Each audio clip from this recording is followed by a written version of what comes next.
Leçon 1. Splendeur des paysages. Bonjour Anna. Je me demandais si tu serais intéressée à me rejoindre pour une petite excursion d'une journée ce week-end. Oh, ça a l'air charmant, Jaume. Où aviez-vous en tête? Eh bien, je pensais qu'on pourrait explorer cette magnifique réserve naturelle juste à l'extérieur de la ville. Celui avec ses superbes sentiers de randonnée et ses cascades? Absolument, j'adorerais y aller. Fantastique, j'espérais que tu serais partant. Le paysage y est vraiment à couper le souffle. Je ne peux qu'imaginer. J'ai entendu des choses tellement merveilleuses sur la beauté naturelle de cette région. C'est vraiment assez spécial. Avez-vous déjà eu la chance de visiter auparavant? Malheureusement non. Ce serait ma première fois, mais j'ai tellement hâte d'en faire l'expérience. Eh bien, vous allez vous régaler. Les randonnées sont relativement faciles, mais le résultat est tout simplement époustouflant. Je ne peux pas attendre. Combien de temps faut-il généralement pour parcourir l'un des principaux sentiers? D'après ce que j'ai lu, l'itinéraire le plus populaire dure environ 3 heures aller-retour. Mais nous pouvons prendre notre temps et vraiment nous imprégner de tout cela. Parfait. Cela semble être le rythme idéal pour vraiment apprécier les environs. Absolument. Devons-nous prévoir de partir vers 10 heures samedi alors? Cela fonctionne très bien pour moi. Où souhaiteriez-vous vous retrouver avant de prendre la route? Et si on se retrouvait au début du sentier? De cette façon, nous pouvons commencer la randonnée immédiatement. Cela ressemble à un plan. Je m'assurerai d'emporter un bon pique-nique à déguster en cours de route. Excellente idée. Très bien, tout est prêt alors. J'ai vraiment hâte d'y être, Anna. Moi aussi, John. Cela va être une aventure tellement merveilleuse. À samedi.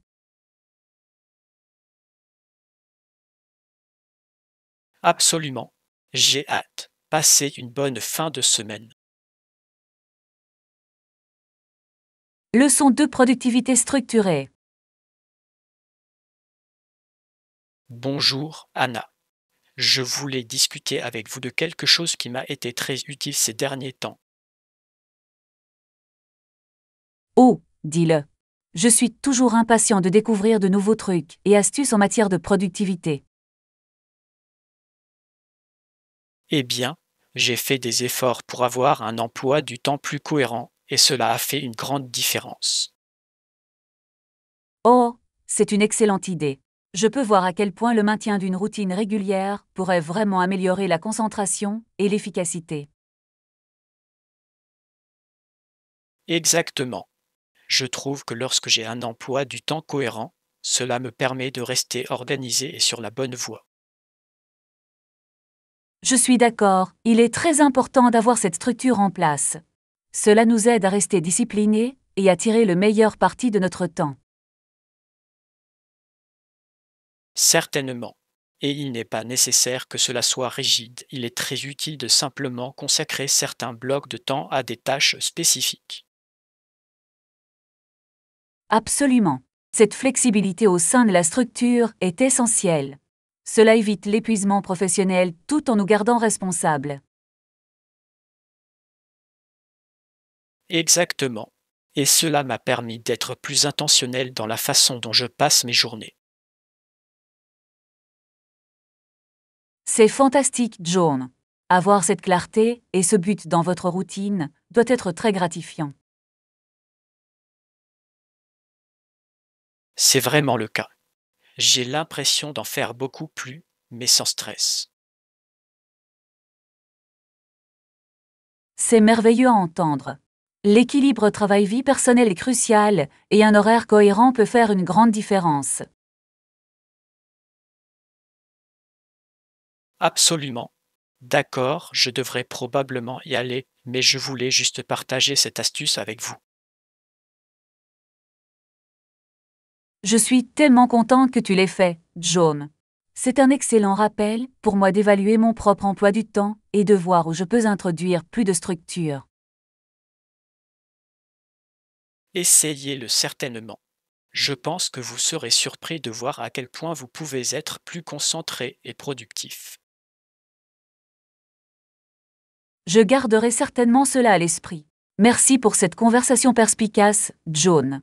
Profitez du reste de votre journée. Toi aussi, Anna. À bientôt. Leçon 3 moments de pleine conscience. Salut Anna, j'ai remarqué que tu étais vraiment intéressée par la méditation et la pleine conscience ces derniers temps. J'étais curieux d'en savoir plus. Absolument. J'ai trouvé que cela changeait vraiment la donne pour mon bien-être général. C'est formidable à entendre. Qu'est-ce qui vous a poussé à explorer ces pratiques en premier lieu? Eh bien, je me sentais un peu dépassée et épuisée, alors j'ai décidé d'essayer d'intégrer davantage de pleine conscience dans ma routine. Je vois, cela a beaucoup de sens. Je peux imaginer à quel point cela serait bénéfique en période de stress. Certainement. Cela m'a vraiment aidé à retrouver plus de calme et de clarté, même au milieu du chaos de la vie quotidienne. C'est merveilleux. À quoi ressemble généralement votre pratique de pleine conscience? Avez-vous une routine spécifique? J'essaie de commencer chaque journée par une courte séance de méditation, même si elle ne dure que 10 à 15 minutes. Je trouve que cela donne un bon ton pour la journée. C'est une excellente habitude à prendre. Avoir ce temps constant doit être vraiment ancré. Absolument. Et j'allume généralement quelques bougies, j'utilise un tapis de yoga et peut-être des huiles essentielles pour créer une atmosphère apaisante. Ah, cela semble être la configuration parfaite pour un moment paisible et conscient. Je devrais essayer d'incorporer certains de ces éléments. Je le recommande vivement. Les petits détails sensoriels peuvent faire une telle différence dans votre pratique de pleine conscience. Merveilleux, je vais devoir essayer ça. À quelle fréquence essayez-vous d'intégrer ces séances de méditation tout au long de la semaine? Je vise une pratique quotidienne, mais je me permets aussi de la flexibilité. Même quelques minutes ici et là peuvent avoir un impact considérable. C'est une approche vraiment saine. La cohérence est la clé, mais il est également important d'être doux avec vous-même. Exactement. L'objectif est d'en faire une habitude durable, et non quelque chose qui provoque un stress supplémentaire. J'adore cette perspective. Très bien, merci d'avoir partagé vos conseils de pleine conscience, Anna. J'ai envie de tenter le coup. Je suis tellement heureux d'avoir pu fournir des informations utiles, John. Faites-moi savoir si vous avez d'autres questions au début. Fera l'affaire, merci encore. Profitez du reste de votre journée et bonne méditation. Leçon 4. Introduire de nouvelles initiatives. Bonjour tout le monde. Aujourd'hui, j'aimerais vous présenter un nouveau projet que nous allons lancer dans l'entreprise. Oh, c'est excitant, John. Quel genre de nouvelle initiative avez-vous en préparation? Eh bien, après de nombreuses planifications et recherches, nous avons décidé de nous concentrer sur l'expansion de nos efforts en matière de développement durable. C'est une merveilleuse nouvelle. Je suis vraiment heureux d'apprendre que l'entreprise fait de l'impact environnemental une priorité. Absolument.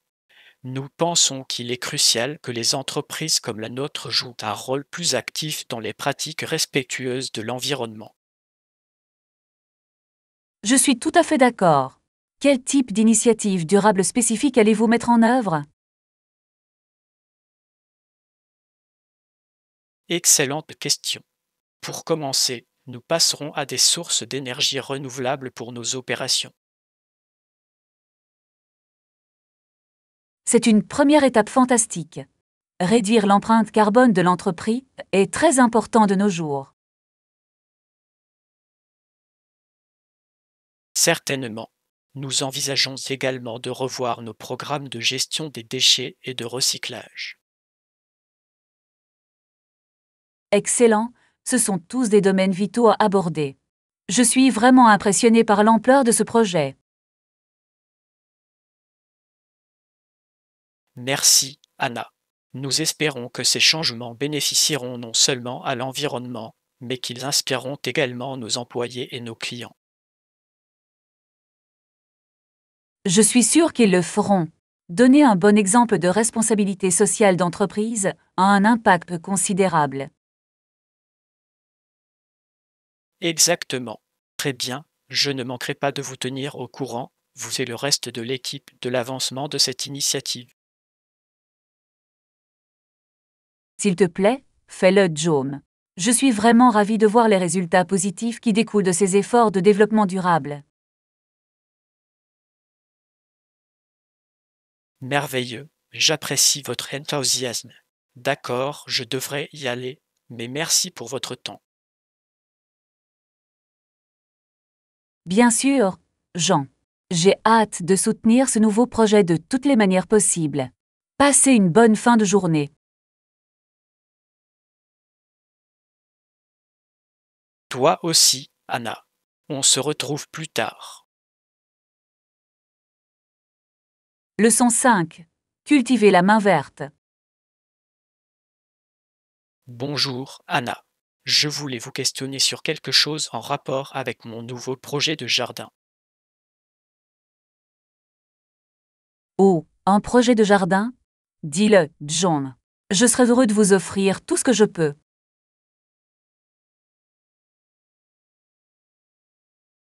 Eh bien, j'ai fait beaucoup de recherches et de planification, mais je ne suis toujours pas sûr de la situation du sol. Ah, je vois. La qualité et la composition du sol sont cruciales pour un jardin prospère. Qu'avez-vous découvert jusqu'à présent?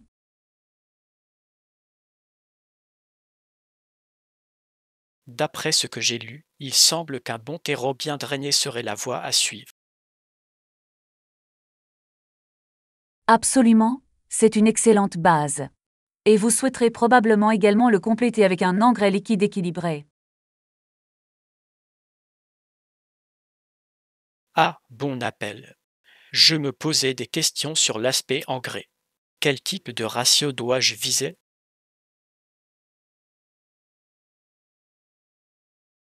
Je recommanderais quelque chose comme une formulation d'ID10 ou 20-20-20.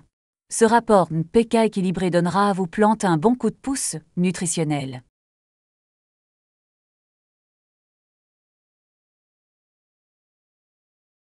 Excellent, c'est vraiment utile à savoir. Je veux m'assurer de préparer mon nouveau jardin au succès. Certainement.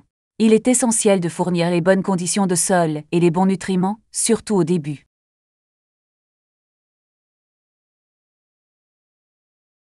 Super, eh bien, j'apprécie que vous ayez pris le temps de me donner ces conseils de jardinage, Anna.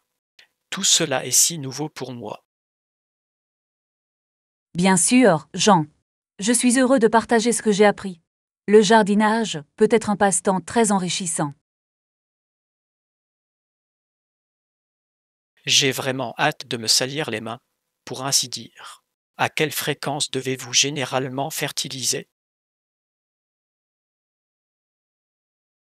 Je recommanderais d'appliquer l'engrais liquide toutes les 2-3 semaines pendant la saison de croissance. Assurez-vous simplement de suivre les instructions sur l'emballage.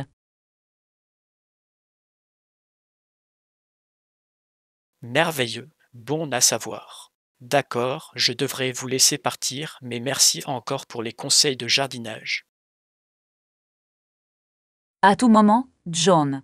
Je suis ravi d'entendre parler des progrès de votre jardin alors que vous avez tout installé. Amusez-vous avec. Je le ferai certainement. À plus tard, Anna. Leçon 6. La résilience de Beethoven. Et Anna, savais-tu que même si Beethoven commençait à perdre l'audition, il continuait à composer une excellente musique? Oh, vraiment. Je ne pensais pas qu'il était capable de continuer à créer d'aussi belles œuvres malgré sa perte auditive.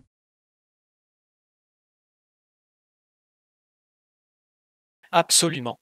C'est vraiment remarquable de voir à quel point il a persévéré et a relevé cet important défi.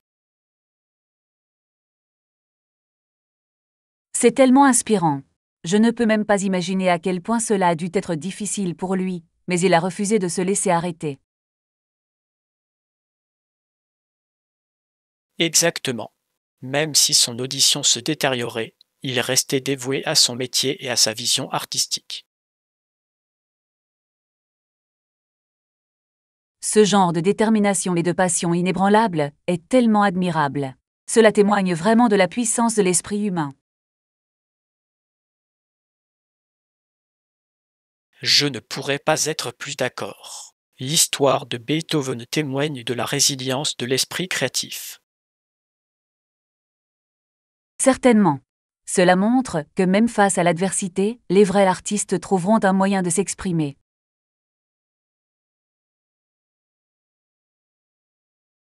Absolument. Sa musique continue d'évoluer et d'innover, malgré les limitations physiques auxquelles elle est confrontée.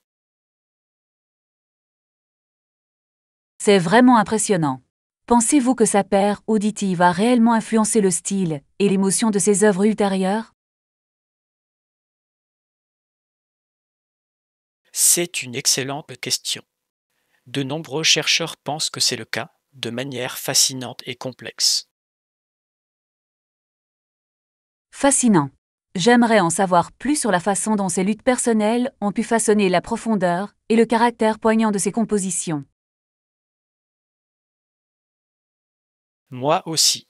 C'est une partie tellement fascinante de son histoire de génie musical. Je suis toujours impressionné par sa persévérance et son génie créatif.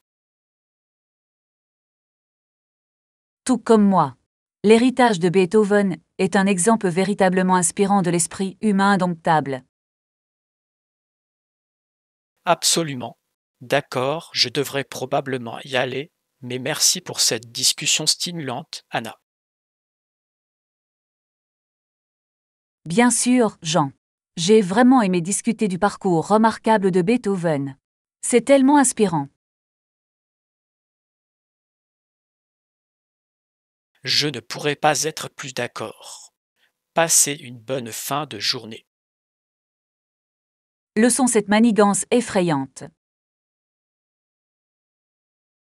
Et Anna, es-tu excitée pour Halloween cette année? Vous pariez. J'adore tout le plaisir et la créativité qui accompagnent cette période de l'année. Pareil ici.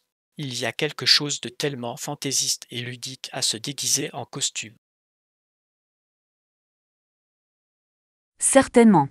C'est une excellente occasion pour les enfants et les adultes de libérer l'enfant qui sommeille en eux. Absolument.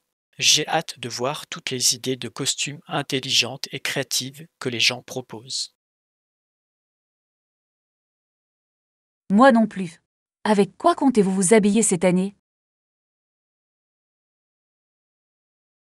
Je débat encore de quelques options, mais je penche pour quelque chose d'un peu effrayant et mystérieux.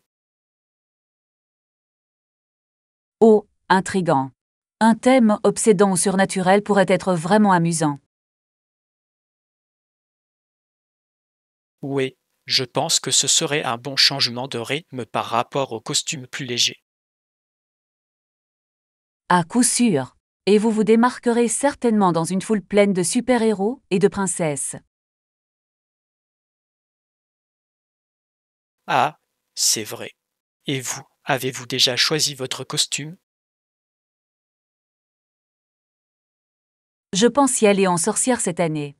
La robe noire, le chapeau pointu et tous les accessoires semblent trop parfaits.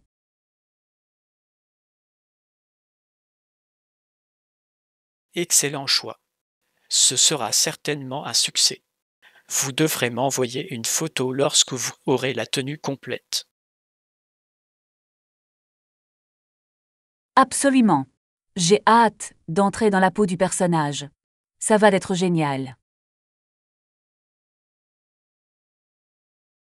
Je suis sûr que ce sera le cas. Et le meilleur, c'est qu'une fois que les enfants ont enfilé leur costume, ils peuvent aller faire des friandises. Oui. La chasse aux bonbons classiques du quartier. J'ai toujours aimé ça quand j'étais enfant. Moi aussi. C'est une tradition tellement amusante. J'ai encore un peu le vertige quand je vois tous les petits fantômes et lutins aller de maison en maison. Oh, moi aussi. Il y a juste quelque chose de tellement joyeux et nostalgique là-dedans. Certainement. Très bien, eh bien, je devrais probablement vous laisser partir pour que vous puissiez continuer votre planification de Halloween. Ça a l'air bien. Je compte déjà les jours. Passez un reste de journée effrayant, John.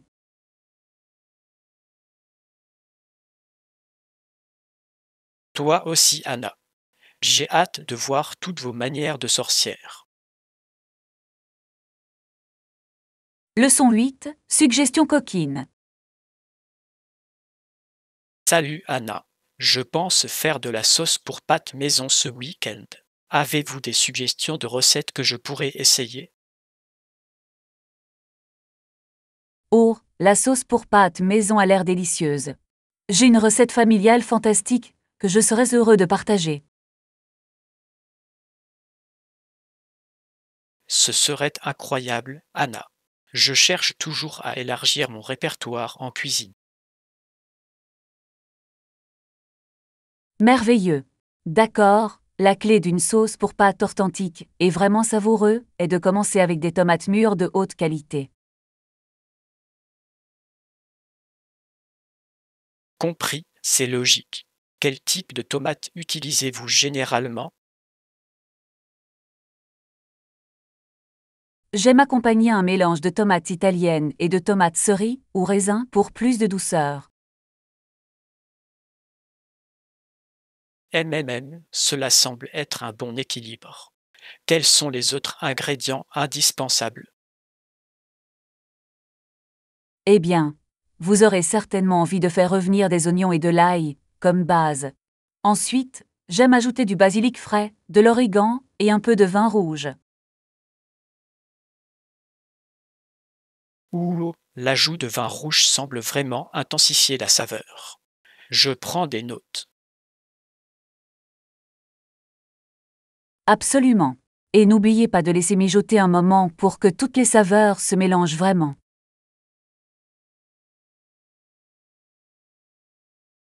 Bon à savoir. Y a-t-il autre chose que je dois garder à l'esprit lors de la préparation de la sauce? Pensez peut-être d'abord à rôtir les tomates pour intensifier leur douceur naturelle. Et assurez-vous de goûter et d'ajuster l'assaisonnement si nécessaire. Excellent conseil. Merci beaucoup, Anna. Je me sens inspiré pour entrer dans la cuisine et commencer à expérimenter. Je suis tellement heureux d'avoir pu fournir des conseils utiles, John. Faites-moi savoir comment se révèle votre sauce. Ça ira. Je suis sûr qu'avec vos recommandations, ce sera absolument délicieux. Merci de partager votre expertise. Bien sûr, je serai heureux de vous aider. Bonne cuisson et bon appétit. Merci encore Anna. On se retrouve plus tard. Leçon 9 insulaire du Pacifique Sud. Salut Anna. Je lisais des articles sur les peuples autochtones des Marquises et de Tahiti dans le Pacifique Sud et j'ai trouvé leur histoire vraiment fascinante. Oh, c'est intéressant. Qu'avez-vous appris à leur sujet qui vous a marqué? Eh bien, d'après ce que j'ai compris, c'étaient des gens remarquablement grands et physiquement impressionnants. Wow, c'est assez remarquable. Je ne peux qu'imaginer à quel point leur stature a dû être frappante, surtout à cette époque.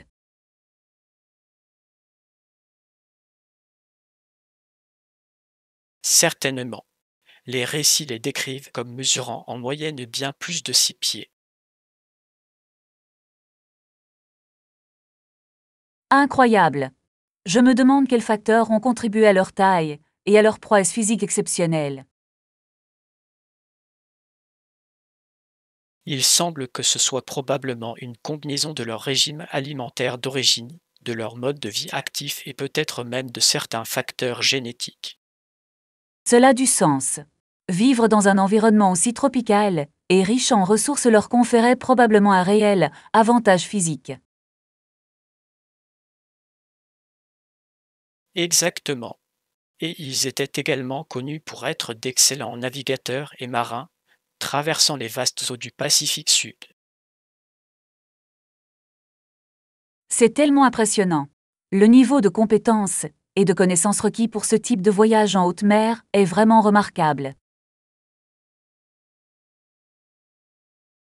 Absolument. C'était vraiment un peuple remarquable avec un riche héritage culturel qui me fascine. Je peux voir pourquoi leur histoire capterait votre intérêt. Un mélange unique de prouesse physique et d'expertise maritime. Certainement. J'ai vraiment hâte d'en savoir plus sur leurs traditions, leur art et leur structure sociale. Ce serait fascinant d'approfondir cela. Les cultures indigènes de cette région ont une histoire tellement captivante.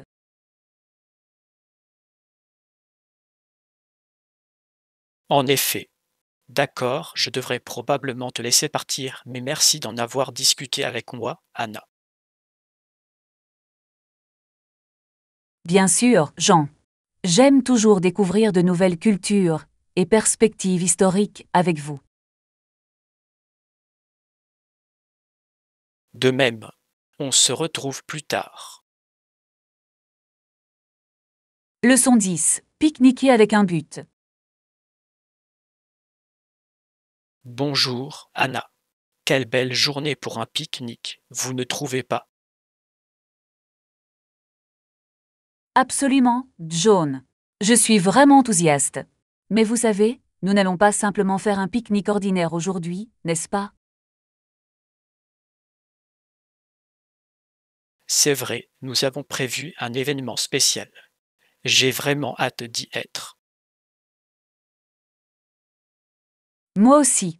J'ai hâte de sortir au grand air et de savourer de la bonne nourriture avec un but précis. Exactement. Ce n'est pas n'importe quel pique-nique, nous en profitons pour redonner à la communauté.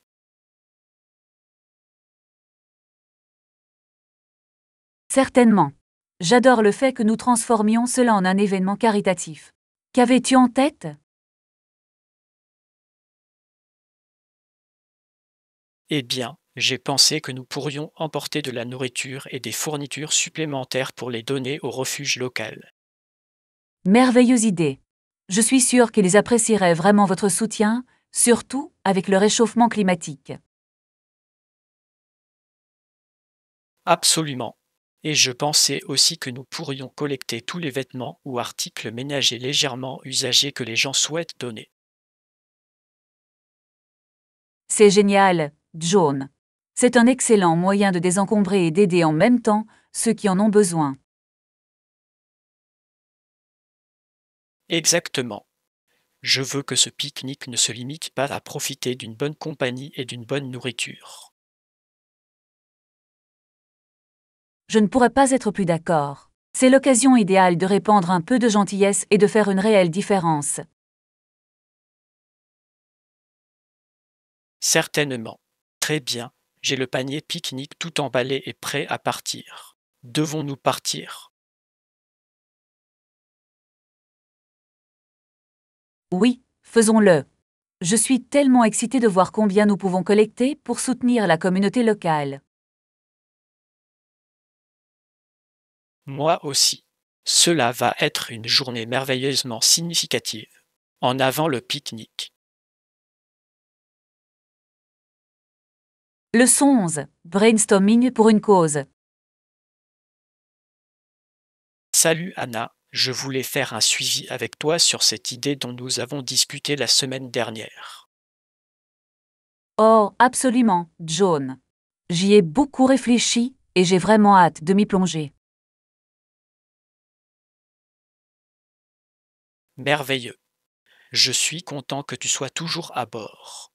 Je pense que cela pourrait être un projet vraiment impactant. Certainement. Qu'aviez-vous en tête en termes de prochaines étapes? J'ai hâte de lancer le bal.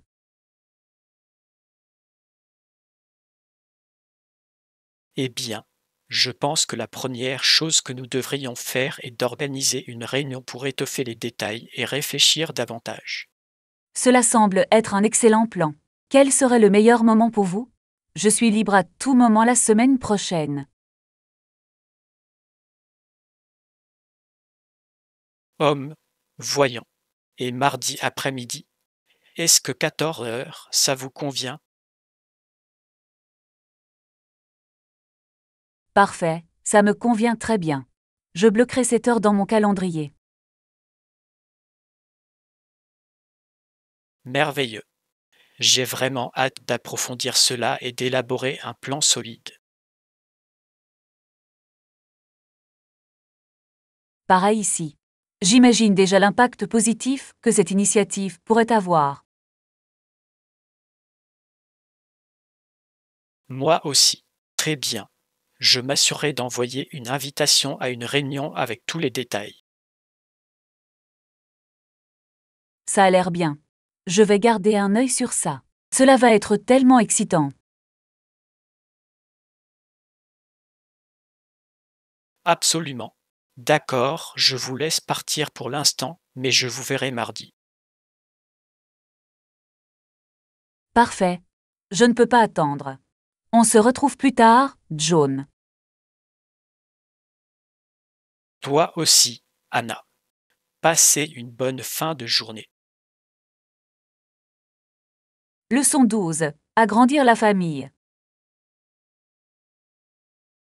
Salut Anna, je lisais cet article inspirant sur la façon dont cette organisation à but non lucratif cherche constamment à agrandir et à agrandir sa famille.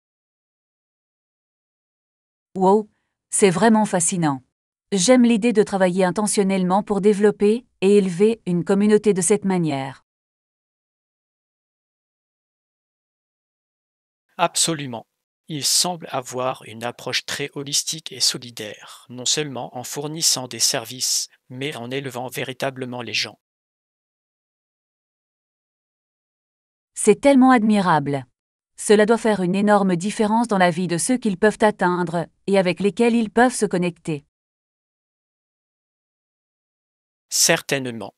L'article souligne comment il se concentre sur l'établissement de relations significatives et la promotion d'un sentiment d'appartenance. C'est un aspect tellement important qui est souvent négligé. Créer cette communauté soudée peut être véritablement transformateur.